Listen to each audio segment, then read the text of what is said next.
la définition du haut potentiel et que j'ai été chercher, j'ai tenté de chercher toutes les définitions, il y en a pas un qui est d'accord avec l'autre. Les Oui. plus grandes spécialistes et cetera.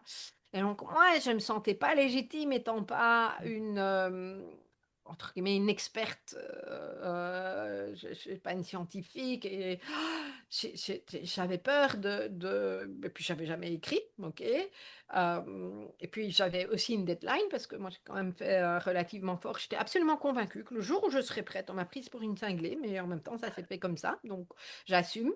Hem, des tas d'amis qui ont écrit m'avaient dit: «Non, non Nat, il faut que tu écrives ton livre, que tu l'envoies chez un éditeur et puis on dira oui ou non». Mais contacter un éditeur qui va te dire: «Oui, oui», sans avoir écrit, ça va pas se passer.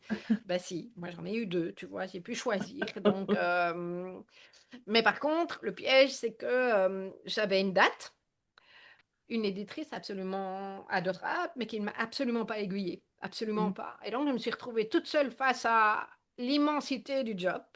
Bah, écrire un bouquin, je veux dire, quand tu as jamais fait ça, voilà quoi, j'avais une structure et cetera et j'ai vraiment vécu des moments d'angoisse, hein. Je sais ce que c'est que la page blanche avec cette deadline où en fait j'avais Mmh. signé, j'avais reçu, un premier cachet et en fait j'avais signé un contrat qui m'engageait à rendre le manuscrit pour telle date, quoi. C'était l'horreur, quoi et alors c'est pas ce que j'ai fait cette fois-ci, j'avais prévu, 3 mois de congé je pense ou 2 mois, je sais plus mais moi, je m'étais imaginé que j'allais me mettre dans ma bulle et que j'allais écrire. Mais comme j'avais jamais écrit autre chose que des articles de blog, bah non, ça s'est pas passé comme ça.